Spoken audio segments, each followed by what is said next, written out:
Queridos alumnos, buenos días, señores padres de familia. Soy el profesor Jover Aguirre del curso de Historia del Perú. Vamos a hablar el día de hoy acerca de las fuentes históricas y las ciencias auxiliares de la historia. Hemos mencionado nosotros en clases anteriores que la historia se encarga de reconstruir el pasado de la humanidad. ¿A través de qué? ¿Cómo reconstruye ese pasado? Pues para eso el historiador se vale de dos mecanismos muy importantes. Primero, las fuentes históricas.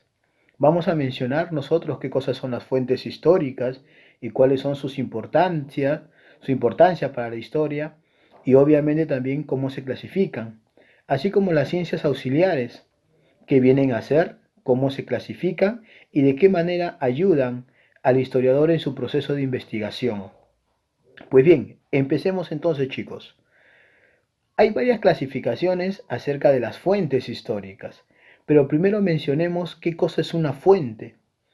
El hombre, desde su aparición hasta la época actual, siempre va a crear, siempre va a crear una serie de objetos, siempre va a dejarnos, ¿no?, en su devenir una serie de restos materiales, pero no solamente restos materiales, sino también restos como los mitos, como las leyendas, restos también monumentales, como los templos, como las esculturas, también nos van a dejar su propia evidencia, o sea, los restos óseos humanos.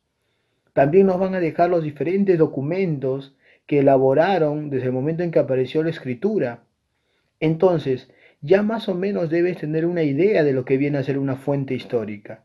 Sí, chicos, una fuente histórica viene a ser toda evidencia que el hombre ha ido dejando en su transcurrir.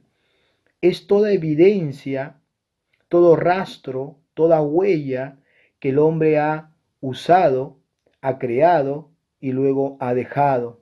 Esa es una fuente histórica. Y obviamente su importancia es que permite al historiador reconstruir el pasado. Sin estas fuentes históricas, sin el análisis de estas fuentes históricas, el historiador no tendría una herramienta de cómo reconstruir poco a poco la historia de la humanidad. Pues bien, hay varias clasificaciones acerca de las fuentes históricas. Vamos a, en este caso, presentar alguna de las más importantes o la que sea más fácil de entender. Como por ejemplo, existen las fuentes primarias o las fuentes directas y las fuentes secundarias o indirectas. ¿Qué entendemos nosotros por fuente primaria? Pues simplemente dice que su creación o aparición no hay intervalos o participación de los historiadores. ¿Quién es el historiador? El historiador es la persona que va a investigar, que va a recoger las evidencias.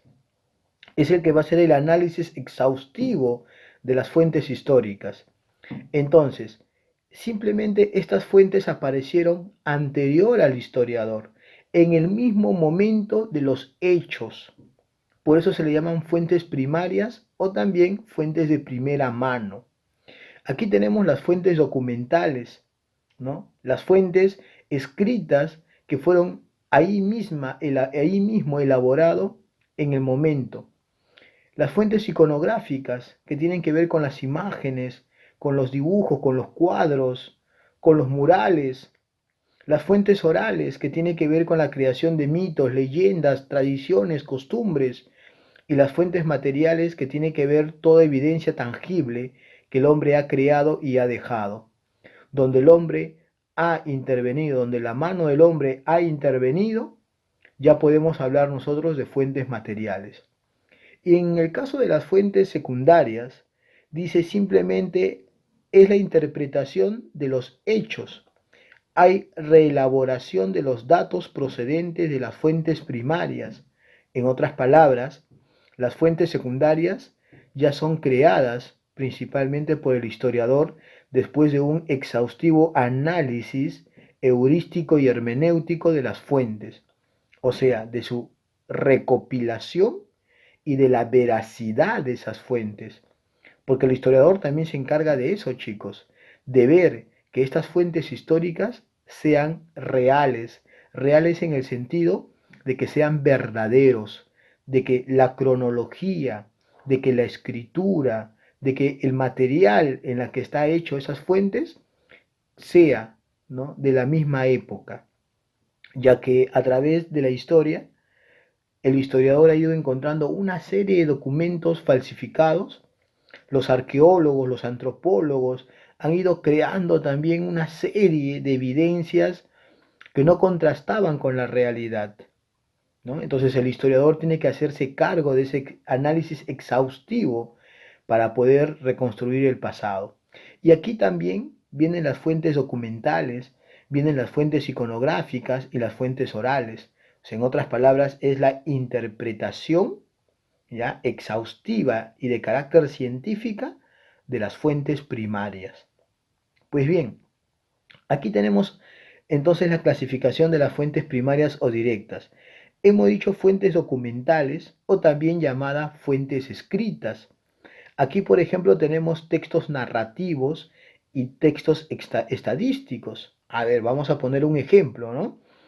Eh, para nosotros reconstruir el pasado incaico, nos valemos de qué? De las crónicas escritas en el siglo XVI, en el siglo XVII.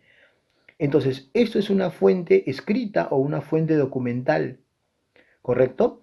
También tenemos fuentes estadísticos. Hubo un virrey, el quinto virrey del Perú, uno de los virreyes más importantes, llamado Francisco de Toledo, que realizó una serie de visitas por todo el virreinato peruano, recogiendo información cuantitativa. ¿Qué cosa es una información cuantitativa? Cuantitativa numérica, datos, cifras. Y es así como se arma textos estadísticos. También tenemos aquí las fuentes audiovisuales, como el cine, la fotografía, la televisión, la radio, entre otras fuentes documentales, ¿no? Cuando hablamos nosotros de fuentes iconográficas, por ejemplo, hablamos de obras plásticas, de pintura, de escultura, de arquitectura, ¿no?, de murales. Por ejemplo, el mural de los Mochica, llamado La Rebelión de los Artefactos, que se encontraba en la Huaca de la Luna. La cultura mochica va a destacar por ser los maestros muralistas. ¿Qué quiere decir eso? Que en sus construcciones ellos decoraban sus paredes con dibujos, murales. ¿Y quién se encarga de estudiar eso? La iconografía. Ahora, dentro de la cerámica, las cerámicas en el Perú han sido cerámicas decorativas. ¿En qué sentido? Por ejemplo, la cerámica de Mochica era una cerámica escultórica, la cerámica de Nazca era una cerámica pictórica, tenía muchos dibujos. Entonces, el historiador va a tener que analizar esas imágenes a través de estas fuentes iconográficas, porque esas imágenes representadas en la cerámica deben de tener algún significado. También tenemos obras gráficas como por ejemplo los fotos o las fotografías, el cine, ¿no?, los diagramas, los mapas, los planos, entre otros. Cuando hablamos también de fuentes primarias, hablamos de las fuentes orales. En este caso, hablamos de relatos orales, ¿no?, de tradiciones, de vivencias, de experiencias vividas en ese momento y que han sido transmitidas de generación en generación por por todos sus descendientes. Entonces, también tenemos aquí las fuentes materiales, pero hablemos un poquito más de las fuentes orales. Las fuentes orales, ¿ya?, son fuentes de la cual el historiador no puede fiarse al 100%. Por ejemplo, cuando los españoles llegaron al Tahuantinsuyo, se interesaron por saber el pasado, la historia de estos gobernantes incas y comenzaban a preguntar a la élite incaica sobre su origen, sobre su historia, y ellos le respondían a través de mitos y leyendas. A través de esos mitos y leyendas, el cronista tenía que interpretarles, darle una interpretación, pero no podíamos encontrar ahí una interpretación objetiva. ¿Por qué? Porque simplemente el cronista español le daba una interpretación según su cosmovisión, según su manera de ver su mundo, de entender su mentalidad, que era diferente obviamente al de los incas. Entonces, en estas fuentes orales muchas veces se puede mentir, muchas veces se puede exagerar, se puede minimizar como se puede enaltecer hechos que no necesariamente hayan tenido ese carácter. Entonces, el historiador tiene que tener mucho cuidado al momento de analizar dichas fuentes. Pero donde sí el historiador puede tener una mayor certeza de los hechos son en las fuentes materiales. Evidencia tangible que el hombre ha ido creando y dejando en su devenir, en su transcurrir.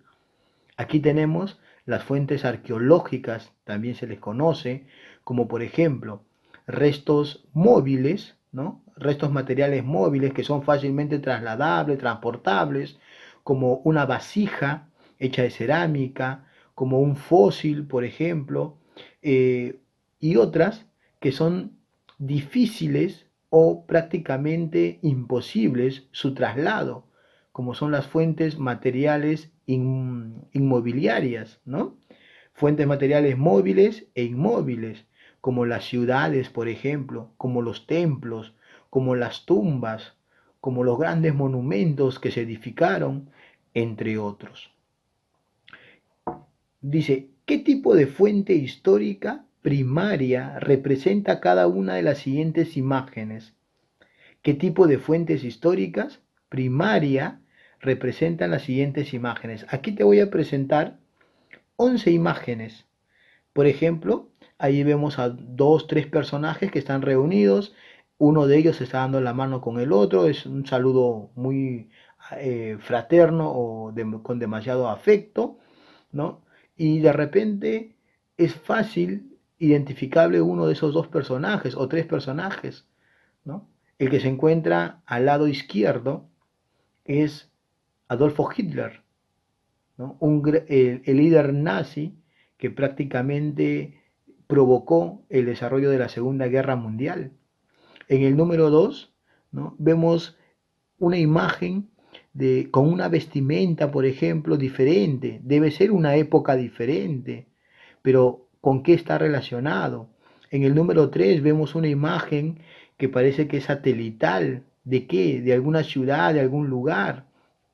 En el número 4 encontramos un mapa antiguo, ¿no? Donde probablemente nos representen algún lado del continente, ya sea africano, ¿no? O probablemente parte de América. En el número 5 encontramos una vasija, una cerámica griega, muchachos. Así es. En el número 6 encontramos un micrófono que sirve para hacer entrevistas, ¿no? Entre otros. En el número 7 encontramos un resto fósil o un cráneo fosilizado. En el número 8 encontramos barras estadísticas. En el número 9 encontramos herramientas de piedra, armas que los hombres utilizaron para cazar y otros para poder moler y triturar los granos. En el número 10 encontramos un enorme obelisco, mira, ve. Y en el número 11 encontramos un titular o una publicación del diario El Comercio, probablemente de sus primeros años, por la forma y el color que tiene este periódico. Entonces, esto, chicos, sirve como tarea para que ustedes puedan desarrollar y presentarlo. ¿Ya? Aquí está. Por ejemplo, en el número 1 hemos dicho que es una fotografía, en el número 2 es una pintura, en el número 3 encontramos un plano, en el 4 un mapa, en el 5 hemos dicho una vasija griega, en el número 6 un relato oral, en el número 7 un fósil, un cráneo fosilizado, en el número 8 cuadros estadísticos, en el número 9 utensilios de piedra, en el número 10 un monumento, como en este caso un obelisco, y en el número 11 un periódico, ¿no?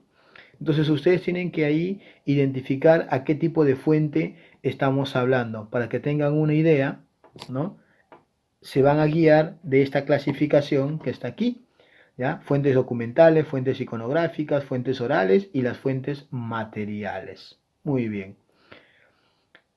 Sigamos hablando un poquito de las fuentes documentales. Aquí está. ¿Cómo se clasifica, cómo se divide o cómo se organiza estas fuentes documentales? Por ejemplo, por su forma, ¿no? ¿Cómo se dividen por su forma o cómo se clasifican? Fuentes escritas y fuentes audiovisuales. Algunos hablan, cuando hacen una clasificación de las fuentes, chicos, hablan de fuentes escritas o documentales, fuentes orales, hablan de fuentes materiales o arqueológicas y hablan de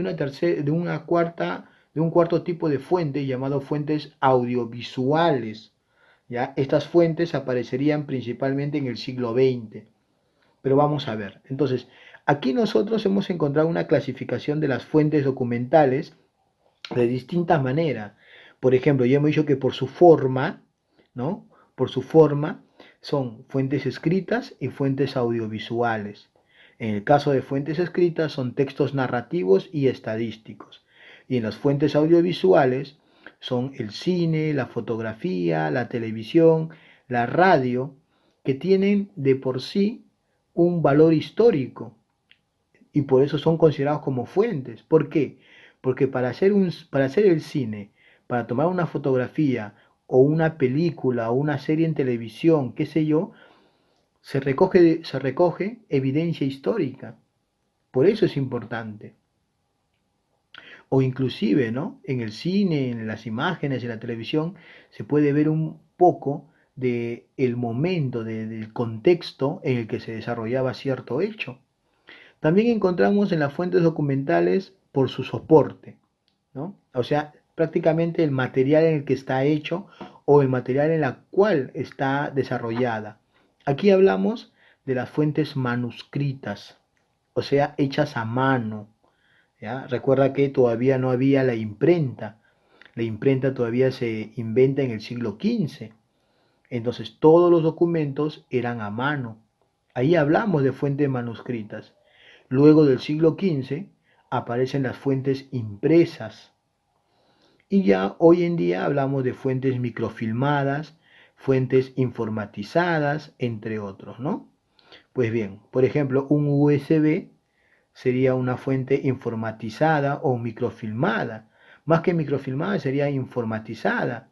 Un USB, ¿no? Es un soporte tecnológico, pero donde vamos a descargar un formato Word, un formato Excel, un formato PowerPoint como el que estamos utilizando, que soporta una naturaleza escrita, ¿no? También encontramos por su origen o destinatario. Por ejemplo, ¿quién lo elabora? ¿Quién elabora estos documentos?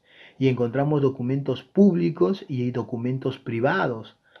Documentos públicos que son elaborados y hechos por el Estado, ¿no? Por ejemplo, un tratado, las leyes, ¿no? Entre otros. Esos son fuentes documentales públicas.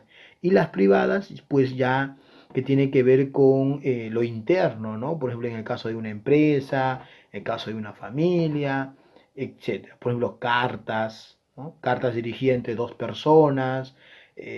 Esos son más o menos las fuentes documentales privadas. También por su periodicidad. O sea, estas fuentes son periódicas, son continuas, son constantes y otras que han sido elaboradas una vez, pero que son reutilizadas. Por ejemplo, en el caso de los periódicos, ¿no? Son fuentes periódicas, como los periódicos, revistas, anuarios, porque son año tras año, día tras día. Hay periódicos, ¿no? Bueno, se llaman diarios los periódicos que tienen una circulación constante todos los días. Se le llama semanarios a los que salen una vez a la semana, ¿no? Mensuales, lo que son una vez al mes, entre otros.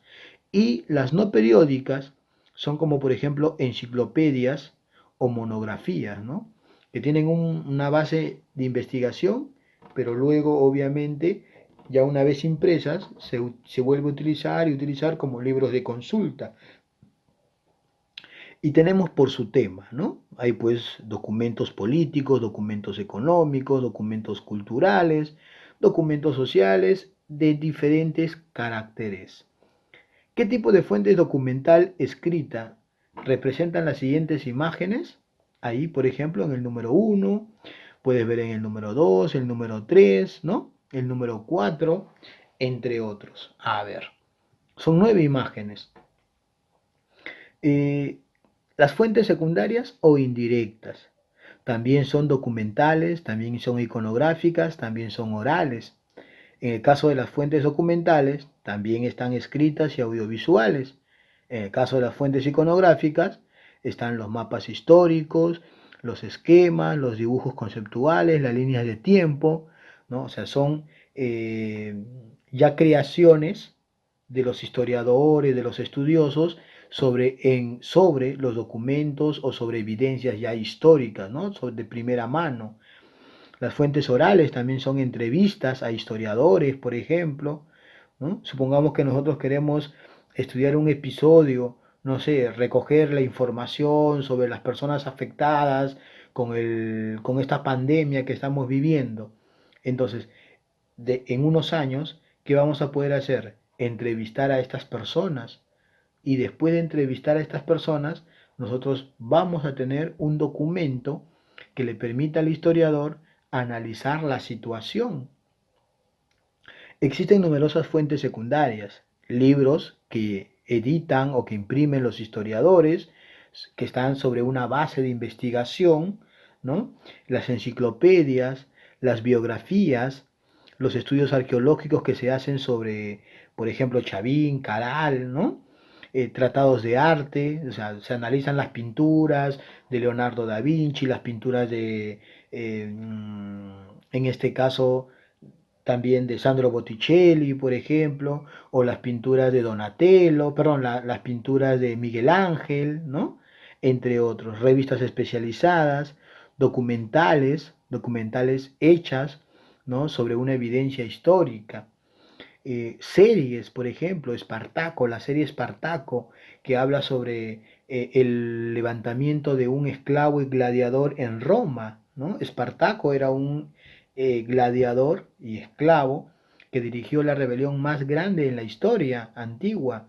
Dirigió a más de 100.000 esclavos contra el sistema romano. Y hay series sobre ello, ¿no? Hay series sobre Roma, hay series sobre Grecia, hay documentales también sobre Grecia, entre otros. Atlas históricos, donde, ¿qué es un atlas? Es un libro de puros mapas, ¿no?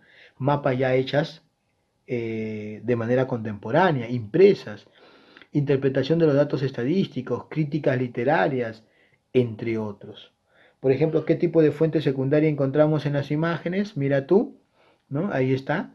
Cuadros estadísticos, cuadros numéricos, historia del antiguo Egipto, probablemente es una película, un mapa impreso de Europa, ¿no? Encontramos aquí un mapa conceptual o un esquema, un organizador visual, si quieres llámale. En el número 6 encontramos cuadros estadísticos, ¿no? En el número 7 encontramos, 5 encontramos las entrevistas que se hacen a las personas que vivieron una época, ¿no? Que se recoge ese testimonio muy importante. Las memorias que uno escribe sobre la vida de alguien, por ejemplo, ¿no? Recogiendo la información. Una memoria es un dato biográfico, por ejemplo. ¿Ya? Muy bien, entonces acá, por ejemplo, ¿no?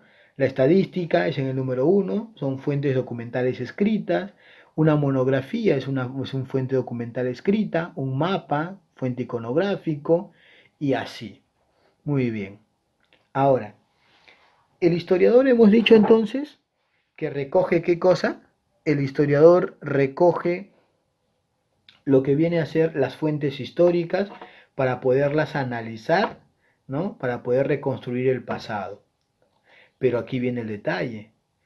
El historiador ha desarrollado una metodología de la historia en base principalmente a las fuentes documentarias, a las fuentes escritas, más no a las otras fuentes.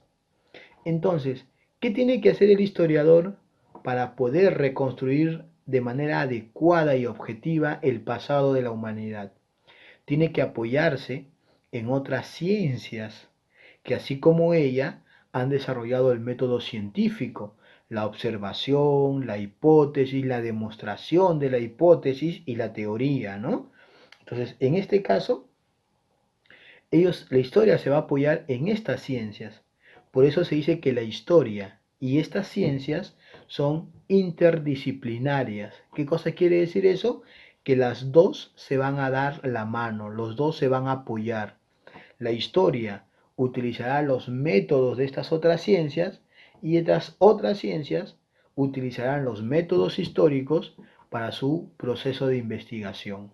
A ello, ¿no? A esas ciencias que tienen métodos, técnicas, se les llama ciencias auxiliares, que también reciben, por cierto, el nombre de ciencias cooperativas.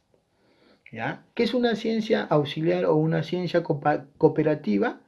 Simple, tiene carácter científico, tiene autonomía propia y no depende obviamente de la historia.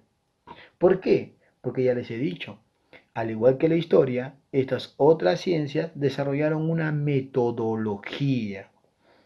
En el caso de las disciplinas auxiliares o ciencias menores, como se les llama también, estas sí dependen de la historia y además se van a especializar en una fuente determinada. Eso lo vamos a ver ahora. Entonces, hemos dicho que la historia necesita apoyarse en otras ciencias para poder realizar un análisis óptimo y dar resultados confiables. A eso le vamos a llamar entonces ciencias auxiliares y, ¿no?, mayores, y ciencias auxiliares menores o disciplinas históricas, ¿correcto? Disciplinas científicas también, si quieres, llámale de esta manera. ¿A quiénes tenemos como ciencias auxiliares o ciencias cooperativas? A la geografía, a la cronología, a la arqueología, a la antropología, la paleontología, el derecho, las ciencias políticas, la lingüística, ¿no?, la economía, entre otras ciencias más. ¿Y a quiénes tenemos como disciplinas auxiliares o ciencias menores? A la genealogía, a la numismática, a la heráldica, a la diplomacia, entre otros. Vamos a tratar de ver y analizar cada una de ellas. Por ejemplo, la geografía. Dice que es una ciencia que se encarga de otorgarle un marco espacial a los acontecimientos. ¿Qué cosa quiere decir eso? Todo hecho histórico se desarrolla en un determinado espacio o lugar. La geografía se va a encargar de delimitar, ¿no?, de ubicar el área donde se desarrolló dicho fenómeno o hecho social. Por eso hablamos acá que la geografía delimita la zona geográfica que ha abarcado. Por ejemplo, ¿ya?, la Primera Guerra Mundial, ¿no?, es un hecho muy importante. Si nosotros utilizamos la geografía, ¿de qué manera utilizaríamos la geografía? Para decir dónde se desarrolló esta Primera Guerra Mundial. Y el foco donde se desarrolló, pues es Europa. Y de ahí se fue ampliando por otros países, ¿no? U otros lugares, otros continentes. Como el caso de la Segunda Guerra Mundial. También se inició en Europa, pero también, ¿no?, llevó a otras áreas como el Océano Pacífico, por ejemplo, ¿no? O el continente africano, o el continente asiático, se dan cuenta, ¿no? Además, que la geografía es una ciencia que se encarga de estudiar la interrelación del medio ambiente con el hombre. Entonces, de esa manera también la geografía va a ayudar a la historia. La antropología es una ciencia más completa, se le llama ciencia holística. La antropología trata de estudiar al hombre en su totalidad, ¿ya?, tanto desde el punto de vista humano como desde el punto de vista social y cultural. Entonces, la antropología física se va a encargar de estudiar estas evidencias históricas, estas evidencias fósiles de los hombres, ¿correcto? Escucha bien, evidencia fosilizada humana, no de animales ni plantas, humanas. Y la antropología social o cultural tiene que ver ya con el estudio de las costumbres, las tradiciones, ¿no?, los mitos, las leyendas, todo ello. Entonces, la antropología estudia al hombre desde el punto de vista físico y desde el punto de vista cultural. La arqueología es otra ciencia muy importante. Ya tenemos la geografía que va a ubicar, la antropología que va a estudiar al hombre en su totalidad y la arqueología que va a estudiar las evidencias materiales que estos hombres han ido creando, transformando y dejando, ¿no? Y hemos hablado de eso. La arqueología estudia, por ejemplo, una vasija, un recipiente de cerámica, estudia un templo, estudia una pirámide, ¿no? Entonces, de eso se encarga la arqueología, de estudiar los restos materiales dejados por el hombre. La economía es otra ciencia muy importante que ayuda al hombre. Todos nosotros tenemos necesidades, chicos, ¿no? Las necesidades, desde el punto de vista económico, son ilimitadas en cantidad. Satisfaces una, viene otra, satisfaces esa, viene otra y así. Aparte que tienen una, ¿no? Una relación, tienen una continuidad. Entonces, es difícil de satisfacer todas las necesidades por la cantidad ilimitada que tiene. Entonces, pero aún así, el hombre tiene que satisfacer las necesidades primarias, secundarias y terciarias. Para ello, ¿no? La economía va a ser muy importante porque se va a encargar de analizar las formas en las cuales se desarrollan los procesos productivos y su distribución en la sociedad. ¿A qué me refiero? Por ejemplo, a través de la economía vamos a estudiar las actividades económicas del hombre, todo el proceso económico que se inicia desde el momento en que el hombre, ¿no? Extrae la materia prima de la naturaleza y la va a transformar en un bien. Por ejemplo, tu cuaderno, ¿no? Tu cuaderno. Para hacer un cuaderno se requiere de hojas. ¿Y de dónde provienen las hojas? ¿No? Unos dicen de la madera. Entonces, ¿la madera dónde se encuentra?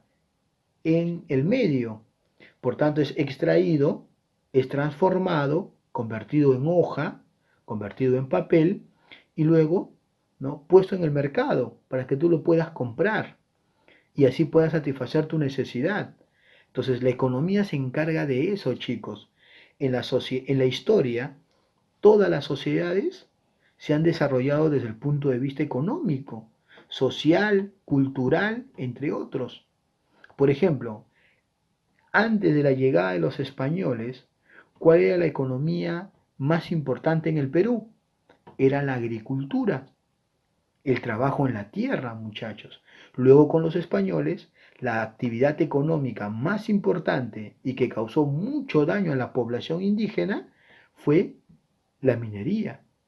Y así, ¿no? Entre otras actividades más que el hombre ha desarrollado, por ejemplo, en la década de los 50, cuando el Perú se convirtió en el país número uno exportador de harina de pescado, muchachos.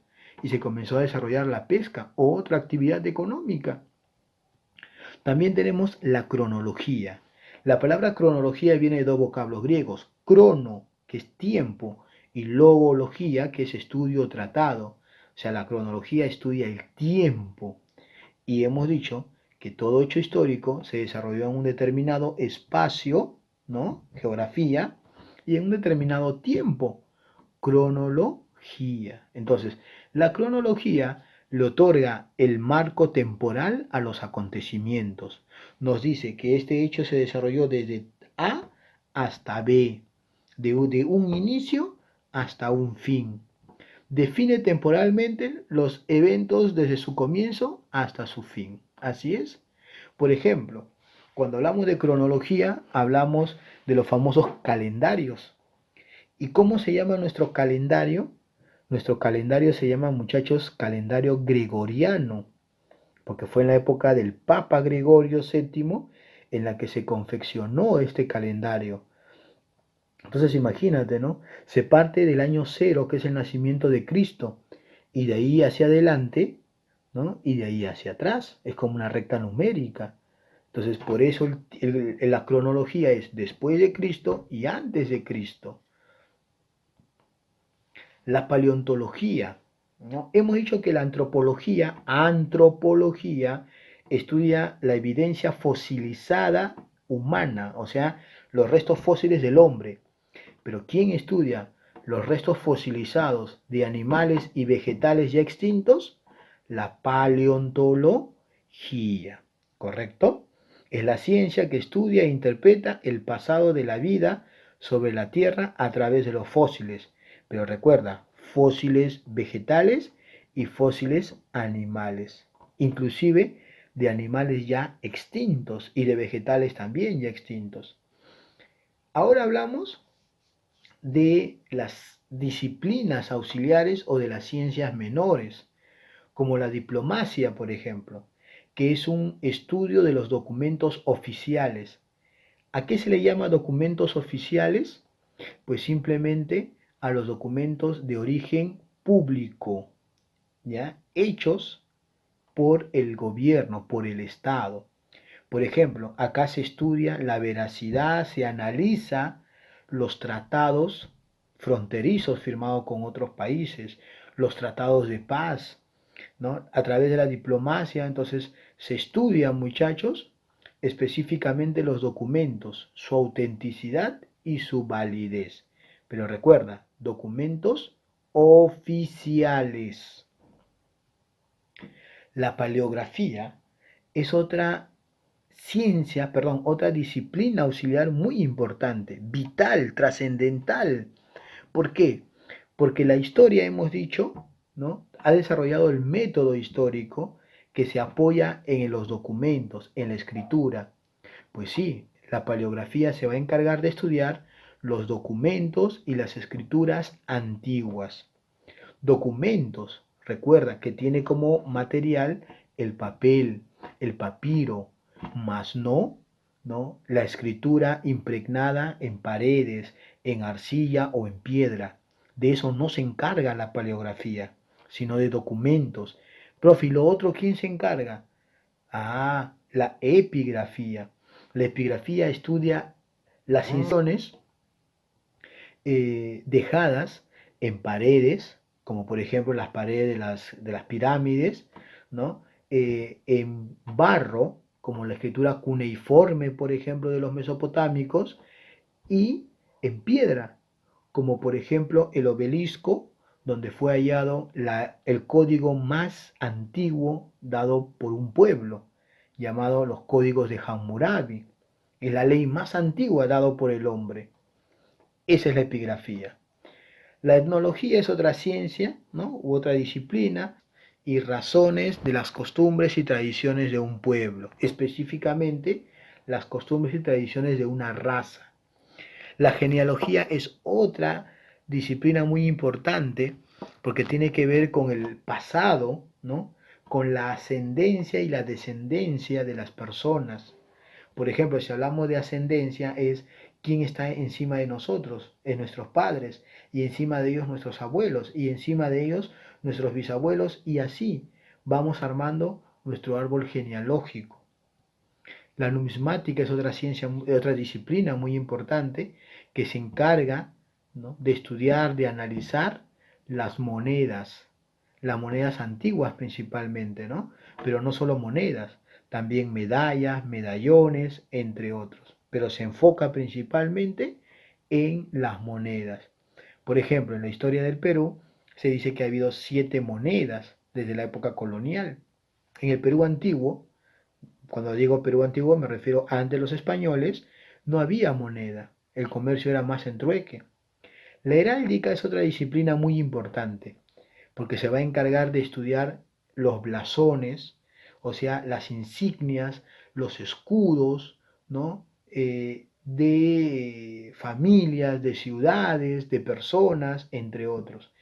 La heráldica principalmente diríamos que nacería, entre comillas, en la época medieval, porque en la época medieval es donde se necesitaba, ¿no? Estudiar, mantener estos escudos, interpretar estos escudos, porque las familias que de origen noble defendían su linaje, defendían sus títulos nobiliarios a través de estos escudos, se representaban, ¿no? A través de estos escudos.